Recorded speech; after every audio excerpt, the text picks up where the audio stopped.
Good evening my dear student. Indian biology classes के YouTube channel पर आप सभी का स्वागत है।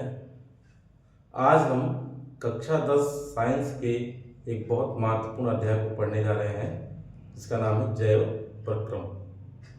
सबसे पहले हम ये देखेंगे कि जैव प्रक्रम की परिभाषा क्या है। तो जितने भी जीव हैं हमारे पृथ्वी पर, उन जीवों के शरीर में विभिन्न प्रकार की जैव रासायनिक प्रक्रियाएं होती है, प्रोसेस होती हैं। इन्हीं सभी प्रोसेस को मिला करके हम कहते हैं जैव प्रक्रम। जैव प्रक्रम के उदाहरण की जब हम बात करें तो उसके उदाहरण हैं पोषण, श्वसन, परिवहन और उत्सर्जन। ये सभी क्या हैं? जैव प्रक्रम। अब एक्चुअली ये है क्या? तो ये ऐसी प्रक्रियाएं हैं, यदि यह प्रक्रियाएं किसी जीव के शरीर में ना हो तो क्या हो जाएगा? वह जीवित नहीं रहेगा। क्या हो जाएगा? वो डेड हो जाएगा। जैसे जब हम वायरस की बात करते हैं तो वायरस में क्या होता है? सभी प्रक्रियाएं नहीं होती, तभी उसको क्या किया गया है? लिविंग और डेड के बीच की कनेक्टिंग लिंक माना गया है, दोनों को जोड़ता है, दोनों के लक्षण उसके अंदर पाए जाते हैं। इसमें हम पहला पढ़ेंगे, वन बाय वन करके हम सभी जितने भी जैव प्रक्रम उसको समझेंगे। पहला है पोषण। पोषण की जब हम बात करते हैं तो किसी भी जीव द्वारा, इसकी परिभाषा क्या है? किसी भी जीव द्वारा क्या है? भोजन को ग्रहण करना। किसको ग्रहण करना? भोजन को ग्रहण करना, और ग्रहण किए हुए भोजन का क्या करना? पाचन करना। ये क्या कहलाता है? पोषण। मतलब कोई जीव है, उसने भोजन को प्राप्त किया कहीं से, और उस प्राप्त किए हुए भोजन का क्या किया? उसने पाचन कर दिया, तो इसको हम क्या कहेंगे? पोषण। पोषण जो होता है वह दो प्रकार का होता है, एक होता है स्वपोषण, एक होता है परपोषण। देखिए यहाँ पे अंकित है, एक है स्वपोषण, एक है परपोषण। अब इसको कैसे समझेंगे? तो बहुत आसान ट्रिक है, बच्चों से कई बार पूछा जाता है तो कंफ्यूज होते हैं।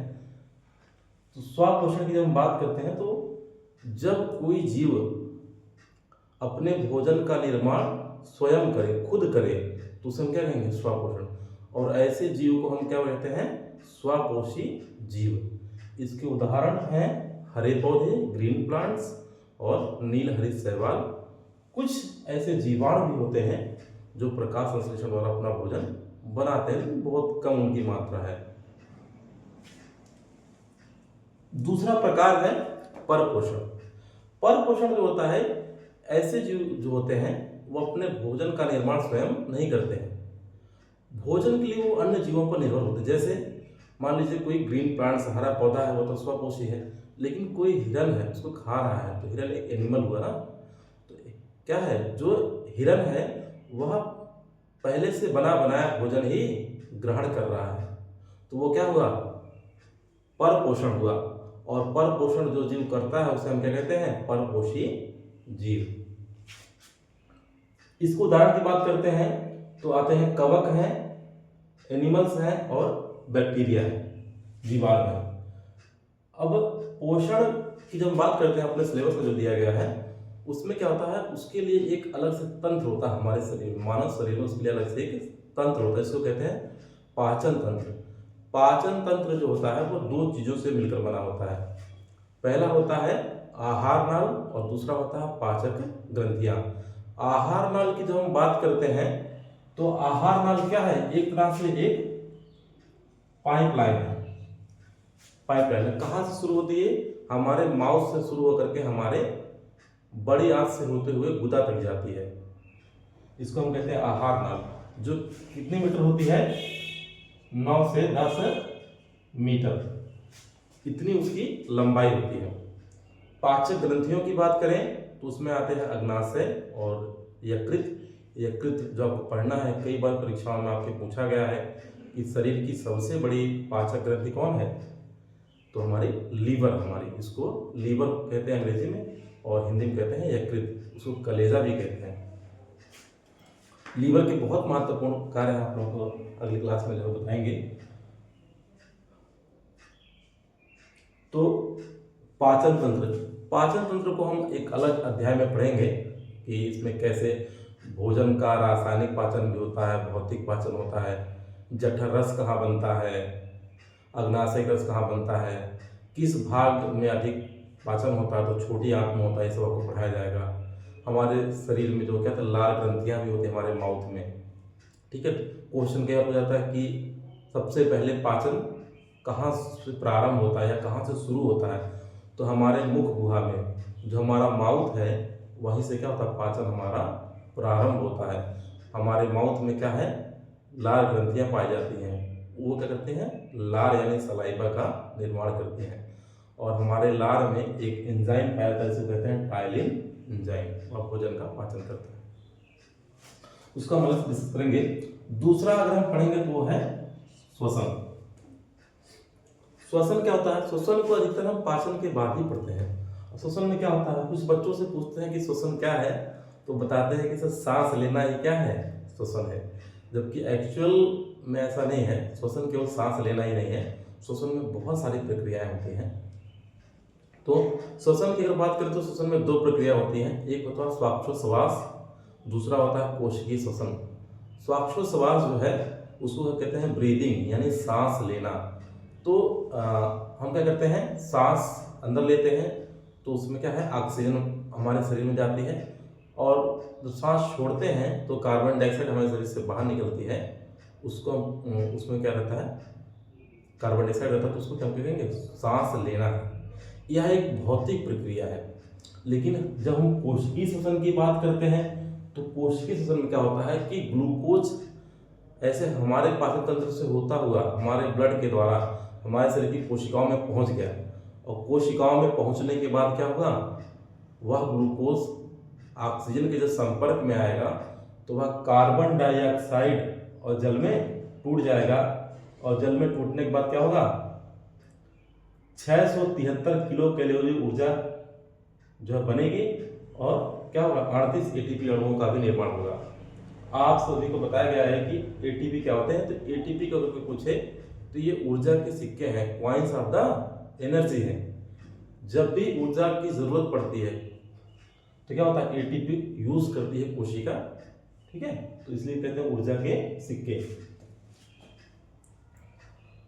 इसमें देखिए ग्लूकोज है, ऑक्सीजन से कंबाइन हो रहा है, और क्या बन रहा है, कार्बन डाइऑक्साइड और जल बन रहा है, ये सब चीजें बन रही है, ठीक है।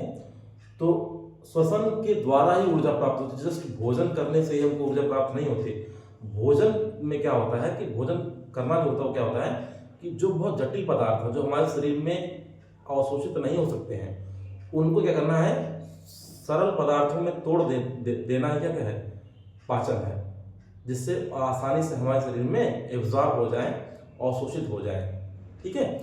अवशोषित होने के बाद श्वसन होता है, और श्वसन द्वारा क्या होता है, ऑक्सीजन की प्रक्रिया द्वारा, ऑक्सीकरण प्रोसेस के द्वारा उस जो भोज्य पदार्थ है उसको विखंडित किया जाता है, उससे ऊर्जा उत्पन्न होती है, और उस ऊर्जा का उपयोग हम अपने दैनिक कार्यों में जो भी हमारे कार्य होते हैं, ठीक है, एक कोशिका के स्तर पर या एक बड़े जीवधारी जो प्रक्रिया होती है उसमें उसका यूटिलाइजेशन होता है, ठीक है।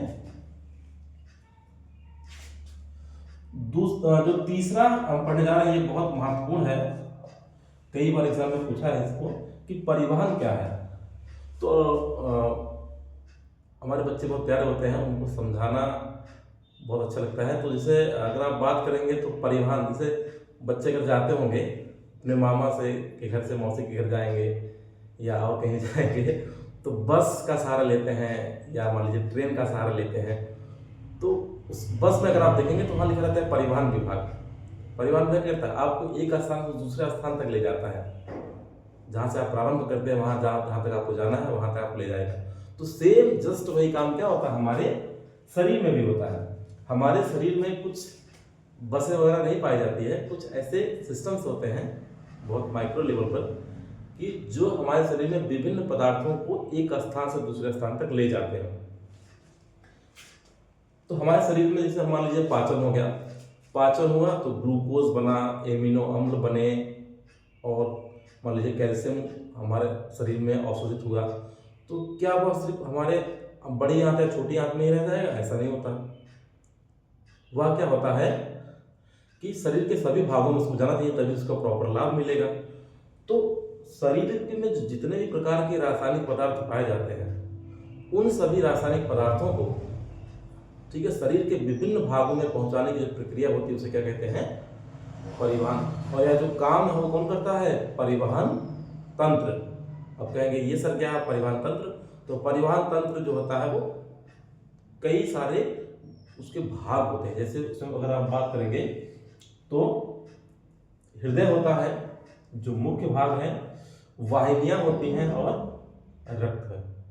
हृदय की जब बात करते हैं तो इसको हार्ट भी कहते हैं। तो हृदय एक तरह से क्या है? एक पंपिंग स्टेशन है। क्या है? एक पंपिंग स्टेशन। इसका काम क्या है? ब्लड इसको ब्लड को रिसीव करना और रिसीव किए गए ब्लड को शरीर के विभिन्न भागों में पहुंचाना। आप लोग आगे पढ़ाएंगे कि कैसे हृदय और फेफड़े के बीच संबंध होता है, ठीक है? तो उसमें भी तो हृदय एक क्या है? पेशीय संरचना है जो रक्त को यानी रुधिर को, ब्लड को शरीर के विभिन्न भागों में पहुंचाने का कार्य करती है। दूसरा है वाहिनियां। वाहिनियां क्या है? एक तरह से आप मान लीजिए कि पाइपलाइन है, जैसे पाइप्स फैले रहती हैं, तो बहुत सारी चीजें आपके घरों में भी बहुत सारी पाइप लगे होंगे अलग अलग जगह, जिससे क्या है कि हर जगह जो है वाटर की जो सप्लाई हो वो आसानी से हो जाती है। वैसे हमारे शरीर में तो वाहिनियां क्या करती हैं? दो प्रकार की होती हैं। पहला होता है जो है धमनी, दूसरा होता है सिरा। धमनी जो होता है वो ब्लड को क्या करता है? हृदय से दूर ले जाता है। कहाँ ले जाता है? हृदय से दूर ले जाता है।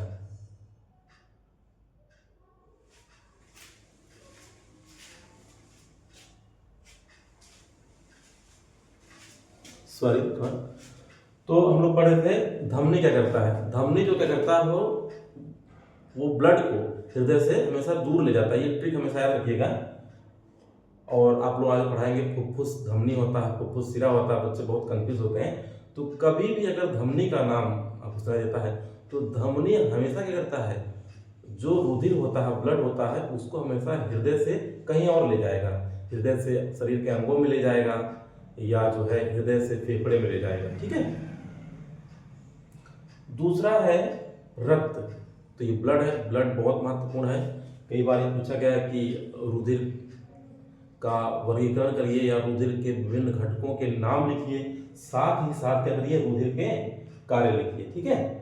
तो इसको रुधिर भी कहते हैं, रक्त भी कहते हैं, ब्लड भी कहते हैं, ठीक है?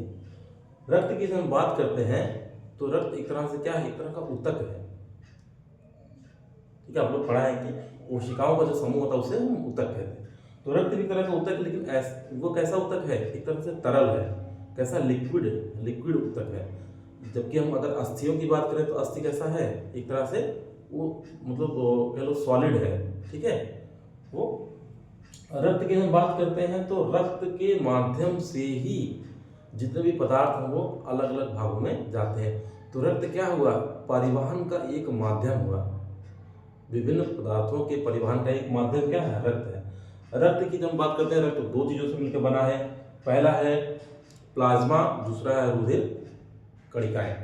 प्लाज्मा की हम बात करते हैं, मान लीजिए एक टब है, टब में पानी है, ठीक है? और उसमें आपने अलग अलग आकार की जो है मैजिक बॉल्स को रखा है। तो अगर उसको हम एज ए ब्लड माने कि ये ब्लड है, तो जो पानी है वो क्या है? प्लाज्मा है, उस कॉन्सेप्ट में अगर माने। और जो आपने अलग अलग रंग की मैजिक बॉल्स को रखा है वो क्या है? वो रुधिर कणिकाएं हैं, ठीक है? तो हमारे प्लाज्मा में क्या मिलेगा? अधिकांश आपको वाटर मिलेगा, प्रोटीन मिलेंगे। और कैसे प्रोटीन मिलेंगे? ऐसे प्रोटीन जो अलग अलग कार्य करते हैं। जैसे उसमें मिलेगा एल्ब्यूमिन, ठीक है? एल्ब्यूमिन क्या करता है वो, ठीक है, ऑस्मोटिक पोटेंशियल को उसके बनाए रखता है। आप लोग आगे पढ़ेंगे 11वीं-12वीं में। और उसमें क्या मिलेगा? ग्लोब्यूलिन एक प्रोटीन होता है, तो वो विभिन्न प्रकार के हानिकारक सूक्ष्म जीवों को नष्ट करता है। प्रोथ्रोम्बिन और फाइब्रिनोजन मिलता है रक्त के प्लाज्मा में ही। तो जब कहीं पर कट वगैरह हो जाता है, घाव मतलब चोट लग जाती है खासकर मानिए, तो जो हमारा ब्लड की हानि होती है उसको रोकता है, मतलब रक्त का थक्का जमाने का कार्य करता है, ठीक है? जो फाइब्रिनोजन है और प्रोथ्रोम्बिन है, इन महत्वपूर्ण जो प्रोटीन्स है इसका निर्माण कहाँ होता है? हमारे लीवर में होता है। कहाँ होता है? हमारे लीवर में होता है। फिर रुधिर कणिकाओं की जब हम बात करते हैं तो ये भी कई तरह की होती हैं। एक होता है आरबीसी, ठीक है, डब्ल्यूबीसी और प्लेटलेट। अब यहीं पर प्रश्न कई बार आपसे पूछा जाता है बहुविकल्पी में। प्रश्न क्या रहेगा कि हीमोग्लोबिन कहाँ पाया जाता है? तो सब बच्चे कंफ्यूज थे। तो हीमोग्लोबिन हमारे ब्लड में पाया जाता है, ब्लड में पाया जाता है, लेकिन ब्लड की कहाँ पाया? विशेष स्थान आपको पूछे तो लाल रुधिर कणिकाओं में यानी आरबीसी में। कहाँ मिलता है? आरबीसी में, लाल रुधिर कणिकाओं के अंदर क्या होता है? हीमोग्लोबिन पाया जाता है। अच्छा, कार्य क्या करता है? तो जो गैसें हैं, खासकर ऑक्सीजन का परिवहन करता है, ऑक्सीजन को एक स्थान से दूसरे स्थान तक ले जाता है। और एक बात आप क्या जानते हैं कि हीमोग्लोबिन में क्या है, कौन सा तत्व पाया जाता है? आयरन। और एक हीमोग्लोबिन का अणु कितने ऑक्सीजन के अणुओं से जुड़ सकता है? 4। ये बात आप याद रखती हैं। और एक और बात याद रखती है कि आरबीसी जो होता है, लाल रुधिर जो कणिकाएं होती हैं, उनमें केंद्रक नहीं पाया जाता, ठीक है। जो श्वेत रुधिर कणिकाएं हैं उनमें क्या होता है? केंद्रक मिलता है, अलग अलग आकार के केंद्रक रहते हैं, और ये खास कर क्या करते हैं? हमारे शरीर को सुरक्षा प्रदान करने का कार्य करते हैं। प्लेटलेट की जब हम बात करते हैं तो प्लेटलेट क्या होता है कि रक्त का थक्का जमाने में कोशिकाएं हमारी सहायता करती हैं, ठीक है। अभी लास्ट जो हम पढ़ेंगे वो पढ़ेंगे उत्सर्जन, ठीक है। आप लोग ये भी ध्यान दीजिए कि जो जैव प्रक्रम का अध्याय है वह जीव विज्ञान में प्रथम अध्याय है, ठीक है। और हमेशा, चाहे वो 2025 का बोर्ड परीक्षा देख लीजिए हाई स्कूल का, चाहे 24 का देख लीजिए, चाहे 23 का देख लीजिए, प्रत्येक बोर्ड परीक्षा में इससे एक दीर्घ उत्तरी प्रश्न, एक अति लघु उत्तरी प्रश्न और एक या दो बहुविकल्पी प्रश्न अवश्य पूछा गया है। तो इसको आप बहुत ध्यान से पढ़ेंगे। इसमें कुछ, ठीक है, उस तरह से कुछ परिभाषाएं भी हैं, परिभाषा भी आपको याद रखना है। साथ ही साथ आपको कुछ जो फैक्ट्स हैं, जो तथ्य हैं, आप कह लीजिए कि बुलेट पॉइंट्स हैं, उनको भी आपको याद करके रखना। जैसे पूछ लिया कि हीमोग्लोबिन कहाँ पाया जाता है, ठीक है, या हीमोग्लोबिन का कार्य क्या है, ठीक है, ये सब अगर पूछ लिया तो आप बता दें। स्वापोषी, निम्न में कौन सा स्वापोषी है, निम्न में कौन सा परपोषी है, ठीक है, इस तरह से पूछ सकता है। या ऐसे पूछ लिया कि लार में कौन सा एंजाइम पाया जाता है, तो इस तरह से क्वेश्चन कई बार परीक्षाओं में पूछे गए हैं। तो आप इसकी जो है बेहतर एकदम तैयारी करिएगा। अगला है उत्सर्जन। उत्सर्जन को हम क्या बोलते हैं? एक्सक्रीशन। क्या बोलते हैं? एक्सक्रीशन। ये क्या है? देखिए, हमारे शरीर में क्या है, अलग अलग प्रकार की मतलब क्रियाएं हो रही हैं। कुछ ऐसी क्रियाएं हो रही हैं जिसमें क्या है, नए पदार्थों का निर्माण हो रहा है।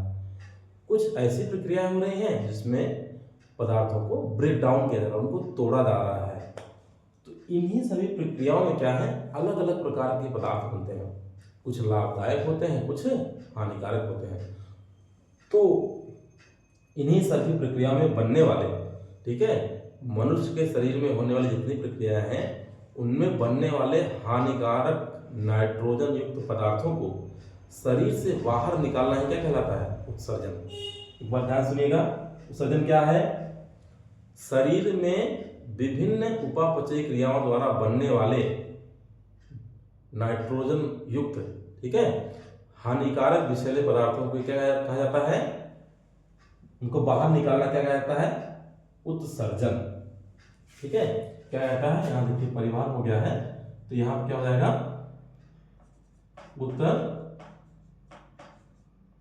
उत्सर्जन, ठीक है। अब अगर बात करें तो कि कौन कौन से पदार्थ ऐसे हैं कि जो हमारे शरीर से बाहर निकलते हैं। बाहर निकलते क्यों हैं? क्योंकि वो पदार्थ हमारे लिए हानिकारक होते हैं। यदि वो पदार्थ हमारे शरीर में या हमारे शरीर की कोशिकाओं में बहुत देर तक रहे तो क्या हो जाएगा? उससे हमारे शरीर पर हानिकारक प्रभाव पड़ेगा, ठीक है। पहला उसमें है यूरिया, दूसरा है अमोनिया, तीसरा है यूरिक अम्ल। तो अमोनिया हो गया, यूरिया हो गया, यूरिक अम्ल, ये सभी कैसे पदार्थ हैं? उत्सर्जी पदार्थ हैं। कैसे पदार्थ हैं? उत्सर्जी पदार्थ हैं। हमारे शरीर में जो है जो मुख्य उत्सर्जी पदार्थ है वो क्या है? यूरिया है। ठीक है, अगर पूछे कि मनुष्य का मुख्य उत्सर्जी पदार्थ क्या है तो यूरिया है। ठीक है, और जो अमोनिया से यूरिया जो बनता है वो कहाँ बनता है?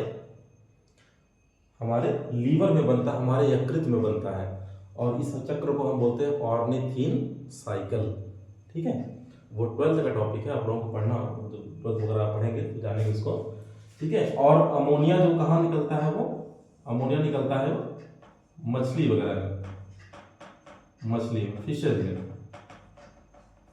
ठीक है, या जलीय जंतुओं में आप कह लीजिए, जो जलीय जंतु होते हैं उनमें अमोनिया होता है उत्सर्जी पदार्थ। यूरिक अम्ल किसमें होता है?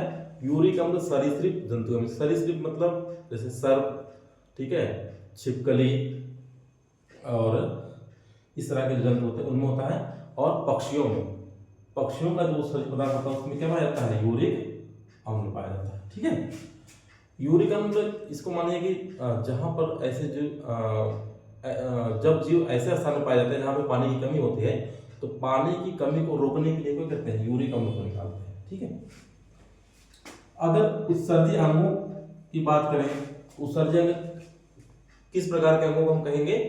ऐसे अंग जो उत्सर्जन में सहायता करते हैं उन्हें हम क्या कहते हैं? उत्सर्जी अंग। तो मनुष्य में अगर बात करें, हम लोगों में अगर बात करें, तो मुख्य उत्सर्जी जो अंग है वो क्या है? वृक्क है हमारा, किडनी है, इसको किडनी कहते हैं।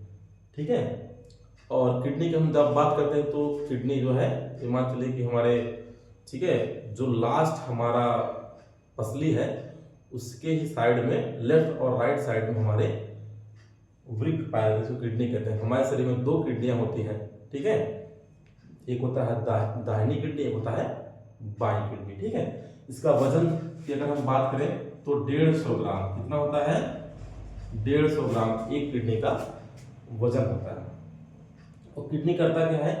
किडनी क्या करता है? हमारा जो रुधिर है उसको छानने का काम करता है, उसको फिल्टर करने का कार्य करता है, और उस हमारे रुधिर में जो हानिकारक पदार्थ है उसको अंदर ले लेता है और उसको यूरिन के द्वारा बाहर निकाल देता है, मूत्र के द्वारा बाहर निकाल देता है। ठीक है, वृक्क के अगर निर्माण की इकाई बोले कि वृक्क किससे मिलकर बना है, तो वृक्क किससे मिलकर बना है? वृक्क नलिका से। किससे मिलकर बना है? वृक्क नलिका से। वृक्क नलिका क्या कहेंगे? नेफ्रॉन। कई बार पूछा गया है कि वृक्क नलिका का और क्या नाम है, तो उसका नाम क्या है? नेफ्रॉन। ठीक है, इसमें थोड़ा सा टॉपिक और रह गया है, उसको जो है अगली क्लास में पढ़ाएंगे। Thank you for watching my videos. Keep sharing and subscribing my channel and keep learning. आने वाले अगले वीडियो में हम जैव प्रक्रम के कुछ अन्य बिंदुओं पर भी बात करेंगे। तब तक के लिए चैनल को देखते रहिए, सब्सक्राइब करते रहिए, लाइक करते रहिए। Thank you everyone, bye bye.